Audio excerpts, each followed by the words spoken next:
Welcome to today's deep dive.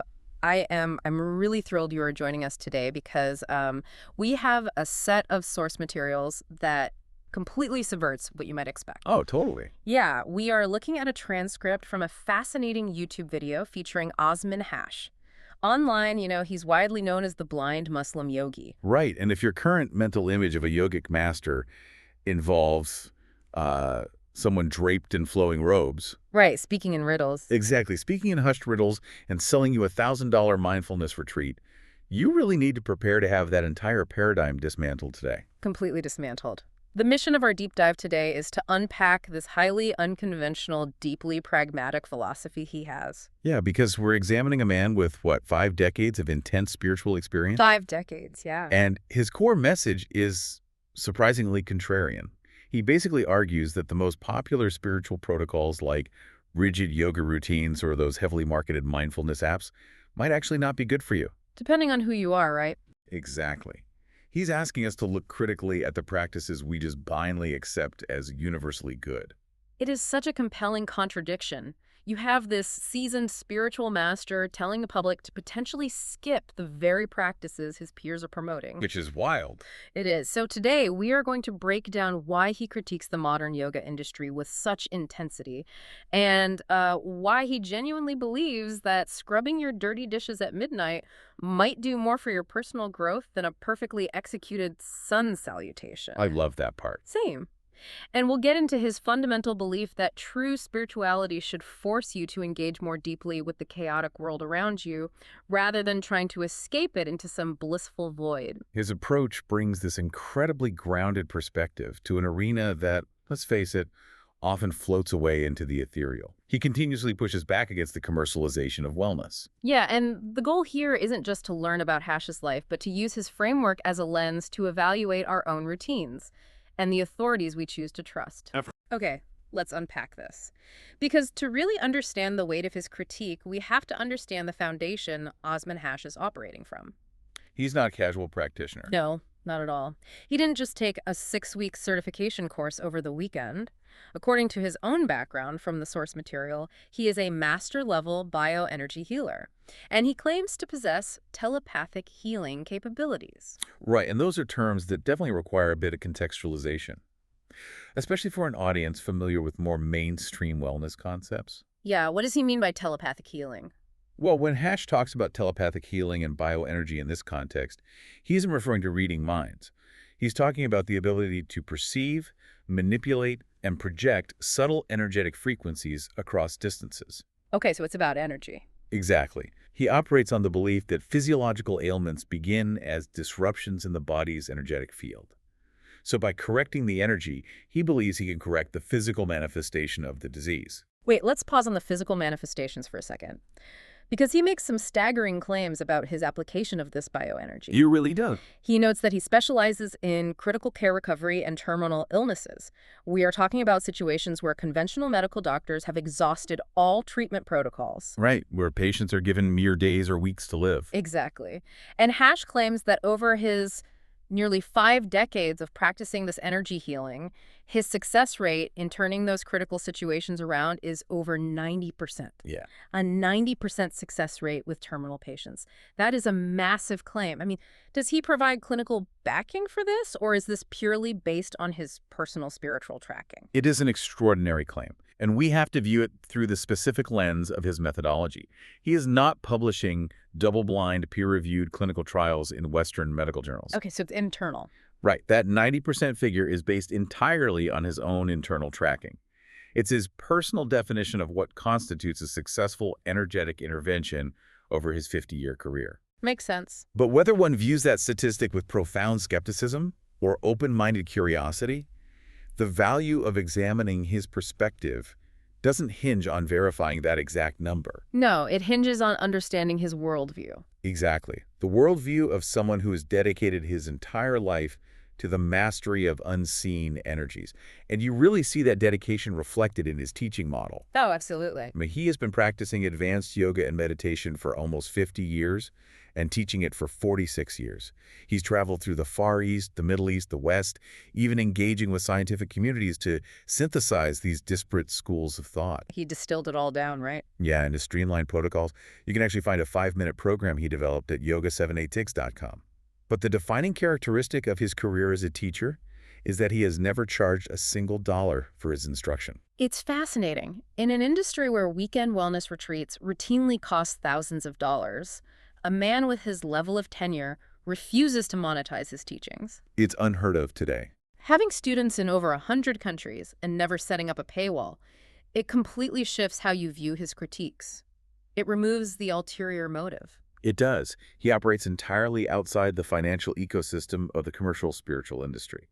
His reasoning is rooted in a deep sense of lineage and purity. Because his teachers didn't charge him. Exactly. When he was traveling the world learning these advanced esoteric techniques, his teachers never handed him a bill. He absorbed the philosophy that this knowledge is a fundamental human birthright. It's not a commodity to be gated behind a subscription fee. So how did he make a living? He made his living through other professional capacities, which allowed him to keep his spiritual teaching totally insulated from commerce. That is so rare. Right. So when he critiques the wellness space, he isn't trying to tear down a competitor just to sell you his own masterclass. He's speaking as a purist who believes the commodification of these practices has corrupted their actual utility. And that anti-commercial stance leads us straight into his main thesis, which breaks the cardinal rule of the modern wellness space. Hash states, quite plainly, all that is good may not be good for you. Such a simple but powerful idea. The wellness industry thrives on prescribing universal solutions. Everyone should meditate, everyone should do yoga, everyone needs a cold plunge. Hash rejects that entirely. Completely rejects it. Just because a practice is heavily recommended by a certified expert doesn't mean your specific nervous system or energetic makeup requires it. Yeah, and he applies a striking level of practicality to this concept. He does. He personally relies on his specific yoga protocols because he knows they optimize his unique energy levels, but he doesn't mandate them for anyone else. Right. He suggests that for your particular constitution, Pilates might be the ultimate spiritual and physical grounding practice. Or perhaps you need the explosive kinetic energy of pushing heavy weights or boxing or cycling. He even mentions sports, doesn't he? Yeah, he lists playing football, rowing, swimming, or playing tennis as entirely valid alternatives to a traditional yoga mat practice. Stripping away the mysticism from the physical movement is so refreshing. But where his philosophy really shines for me is his concept of housework as a form of yoga. Oh, this is fascinating. He gets incredibly specific and deeply personal. Hash shares that he has been married and divorced 6 times. And within those marriages, he proudly notes that he was frequently the one doing the heavy lifting regarding domestic chores. Yeah, he recounts hand-washing his wives' and children's clothes when the washing machine broke down. He talks about standing at the sink, washing and drying the daily dishes. And the midnight wake-ups. The most striking anecdote he shares involves dealing with crying babies in the middle of the night. He makes a point of waking up to bathe them, clothe them, and feed them. Which is a huge relief for a new mother. Exactly. He frames this not just as being a helpful partner, but as a deeply necessary intervention. He notes that a mother might require a year or two to physically and hormonally recover from the trauma of childbirth. So true. By stepping in to absorb that midnight labor, he was actively working to prevent postpartum depression in his partner. And he addresses the cultural expectations surrounding gender roles head-on when he talks about this. There is often a societal stigma, particularly in more traditional cultures, against men doing domestic labor. He explicitly redefines masculinity through the lens of service. He argues that performing domestic chores, washing clothes, doing the dishes, does not diminish a man's masculinity. You remain, in his words, a manly man. A manly man. I love that. Right. The physical labor of maintaining a home, whether it is sweeping the floors, pulling weeds, or tending to a garden, is an active grounding practice. It requires presence. It requires a subjugation of the ego. In Hash's framework, that domestic service is a highly advanced form of yoga. It really is. And he brings that same earthy, unpretentious energy to how we interact with nature. He suggests that simply sinking your bare hands into the soil is a yogic practice. Yeah, just grounding yourself. Walking into a park, taking off your shoes to let your bare feet absorb the frequency of the earth, resting your bare back against the trunk of a tree. He says that can be incredibly therapeutic. It's a massive departure from the idea that spiritual progression requires a complex esoteric ritual. Exactly. Sometimes the highest spiritual protocol you can follow is leaning against an oak tree or washing the dishes so your exhausted partner can sleep. If we look at the implications of that mindset, it fundamentally threatens the business model of the modern yoga industry. Oh, big time. An industry built on selling complex, rigid, and expensive protocols cannot easily monetize the advice to go stand barefoot in the grass or do your laundry with intention. You can't put a paywall on the tree. You really can't. Hash is well aware of this, and he delivers a blistering critique of the current state of spiritual teaching. He claims that over 90% of yoga and meditation teachers are actively misleading their students. That is a staggering majority of the industry he is writing off. He traces this massive failure rate back to a critical lack of practical experiential knowledge. His argument is that modern instructors are often highly proficient in the theoretical aspects of the practice. They know all the Sanskrit names. Right, they know the confusing terminology, they can recite the ancient names of the poses, and they have impressive paper certificates. But they lack the foundational somatic experience of the states they're attempting to teach. And he has a great analogy for this. He does. He illustrates this using a brilliant analogy passed down from one of his own advanced teachers. The bicycle analogy. It perfectly encapsulates the absurdity of intellectualizing a physical and energetic state. Hash points out that the word yoga translates to union. And he playfully notes that union can mean many things in daily life. Union with your spouse, union with a great meal, or even union with your favorite whiskey or brand of cigarettes. Right. But in the spiritual context, yoga refers to the pursuit of samadhi, which is the blissful, total union of your individual consciousness with cosmic energy. Okay, so teaching that. Teaching someone how to achieve samadhi when you have never experienced it yourself is, according to Ash, exactly like trying to teach someone how to ride a bicycle when you have never balanced on two wheels in your life. It's impossible. You can read them the physics of gyroscopic motion from a manual, but you cannot transmit the actual feeling of balance. Here's where it gets really interesting, because he uses a highly specific technical debate within the yogic community to prove just how deep this lack of experiential knowledge goes. We need to talk about his stance on the chakras. Yes. This specific disagreement highlights the tension between relying on ancient texts versus trusting direct lived experience. It's a huge point of contention. Hash focuses on a major discrepancy regarding the Muladhara, which is the root chakra located at the base of the spine. The vast majority of modern teachers, and frankly the 5,000-year-old authentic scriptures they base their curriculums on, universally claim that the Muladhara chakra is red. Yep, always red. You walk into any New Age bookstore or wellness center, and the root chakra merchandise is always red. But Hash vehemently disagrees. Relying on his 5 decades of direct personal visualization and energetic experience, he insists the ancient texts contain a transmission mistake. A typo in the ancient texts. Exactly. He states unequivocally that the root chakra is yellow. He even diagnoses where the historical error occurred. He explains that ancient scholars and subsequent generations of teachers confused the root chakra with the Manipura, or the solar plexus chakra. The solar plexus is the yellow one. The solar plexus is the yellow one they're mixing it up with. For Hash, this is much more than a pedantic debate over a color palette. It is the smoking gun that proves his critique of the industry. Right, because if an instructor is just reciting information from a 5,000-year-old manual, they will confidently tell their students the root chakra is red. But if they possess the ability to actually see and experience the subtle energetic body, as he claims to have done repeatedly for 50 years, they would immediately recognize the error and teach that it is yellow. It forces us to question the copy-paste nature of modern spiritual authority. Over the course of 5,000 years, through countless translations, different schools of thought, and long lines of disciple succession, it is entirely logical that a technical mistake would be introduced into the texts. Human error is inevitable. But because modern instructors are not generating the states required to verify the information themselves, they confidently perpetuate the typo. They just pass it on. They leverage their thousands of followers, they sell expensive masterclasses based on unverified texts, and they speak with absolute authority about an energetic architecture they have never practically witnessed. Now, he does offer a caveat. He graciously acknowledges that someone teaching a basic physical yoga class part-time to fund their university studies is doing great work, and he applauds anyone adding functional value and mobility to people's lives. That's a fair distinction.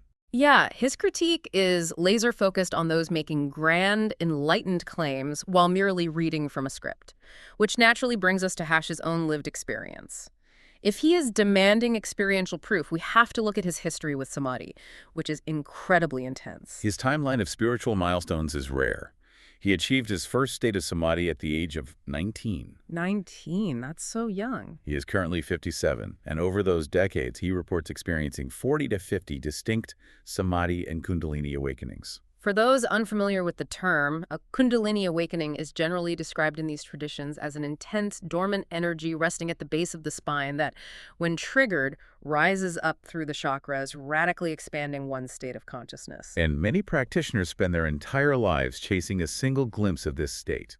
Hash has experienced it dozens of times, yet his perspective on what one should actually do with that enlightenment is entirely countercultural. He explicitly rejects the prevailing goal of just blissing out. The traditional narrative is that you achieve enlightenment and then you detach from the suffering of the material world. You transcend it. Right. But Hash says he actively chose not to establish himself in a permanent state of enlightenment because he absolutely refuses to withdraw from society. He actually compares the modern obsession with seeking a quick, escapist spiritual fix to recreational drug use. He goes there. He bluntly points out that if your only goal is to feel a temporary dissociative high to escape your life, it is cheaper, easier, and much faster to just take DMT or mushrooms. He questions why anyone would sacrifice decades of rigorous discipline just to achieve a temporary feeling of isolation. Viewing the desire to escape the physical world as a spiritual flaw is a profound pivot. His ultimate desire is deep, messy human engagement. He wants to be in the mix. He states very clearly, I want to be with the world. I want to be interacting with people. He talks about wanting to play games with his friends and family. He notes that his blindness naturally restricts the types of games he can participate in, but the underlying craving for social connection remains his paramount driver. The concept of dissolving his ego to sit alone in an eternal, formless void sounds incredibly boring to him. Who actually wants to sit alone in an endless void for eternity, regardless of how subjectively blissful it might feel?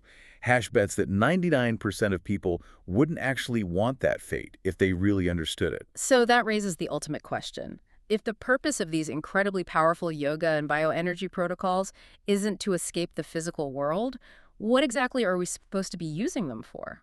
Hash's answer to that is rooted in a staggering cosmological framework. He believes the entire purpose of these practices is to upgrade the human experience right here, in our current reality. Upgrade it how? He brings up the common theory that humans only utilize 8 to 10% of our brain's actual capacity. He then maps that onto our perception of the universe, proposing that the physical world we see, touch, and interact with on a daily basis represents a mere 1% of actual reality. 1%. The remaining 99% of existence is completely unseen by the average human. A universe where everything we have ever known, built, or experienced constitutes only 1% of what is actually happening around us. That framework completely reframes the human experience. Under that paradigm, the purpose of Hash's yoga, his bioenergy work, and his meditation protocols is absolutely not to flee from the 1% we currently inhabit. No, not at all. The goal is to awaken our subtle energies and unlock those higher brain capacities specifically so we can begin to perceive and interact with the other 99%. He wants to tune into alternative realities, Hidden dimensions, and higher energetic frequencies so that the mundane world we live in becomes exponentially richer, larger, and more beautiful. He utilizes these practices to optimize his physical energy levels and expand his cognitive capacity so he can realize his absolute peak potential as a human being actively participating in society. He wants his spiritual practice to make him a stronger worker, a more present father, and a better friend. Exactly. It is the absolute antithesis of the hermit isolating themselves in a cave on a mountaintop. And because he so fiercely believes that spirituality should empower the individual in their daily life, he issues a very stark, very serious warning to you, the listener. This is a heavy warning. He explicitly tells people not to waste their lives traveling the globe seeking diksha, which in many Eastern traditions refers to a formal spiritual initiation, where a student surrenders themselves to the guidance of a guru. The language he uses in this warning is incredibly forceful. He cautions against ever putting your life, your autonomy, or your spiritual progression under another human being's absolute control. He doesn't mince words. He literally states, slavery ended long ago. He is telling you that you are not a subordinate who must blindly obey a guru to achieve enlightenment. He insists that the mechanisms to awaken your own energies, including the profound shifts of opening your kundalini, are entirely accessible without submitting to someone else's authority or paying for formal initiation rituals. Comparing the guru-disciple dynamic to archaic slavery is such a powerful disruption of the traditional hierarchy. He is actively empowering people to take complete ownership of their spiritual and physical well-being. He really is. He is giving you permission to ruthlessly test what works for your specific life and to confidently discard what doesn't, even if 1,000 experts with paper certificates are telling you it is the only right way. If we connect this to the bigger picture, the legacy of Osman Hash, the blind Muslim yogi, is a masterclass in radical self-trust. Spiritual protocols, fitness routines, and wellness trends hold absolutely no inherent value unless they serve your individual, highly specific needs. They have to serve you. Their only valid purpose is to enhance your capacity to navigate the real world. Whether you achieve that heightened state of engagement through his advanced bioenergy meditations, by pushing yourself to exhaustion with heavy weights at the gym, or simply by taking the time to wash the dishes in the middle of the night so your partner can finally rest, the ultimate metric of a practice's validity is the practical benefit it brings to your daily life. I want you to take a moment today and honestly evaluate the routines you currently hold on to. Are you forcing yourself to endure a highly recommended protocol?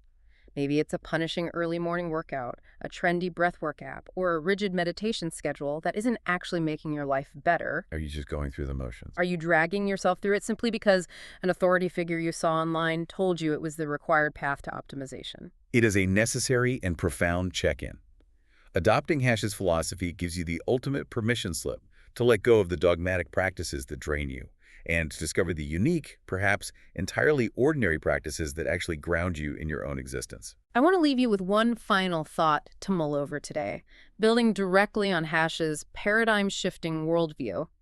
If the physical world we navigate truly represents only 1% of reality, and if rigid, traditional methods like formal yoga aren't the only ways to access the hidden 99%, what perfectly ordinary, mundane activity in your own daily life might actually be your hidden gateway to that unseen reality? A brilliant question to carry forward. Thank you for joining us on this deep dive. Keep questioning the consensus, keep exploring what actually works for you, and we will catch you next time.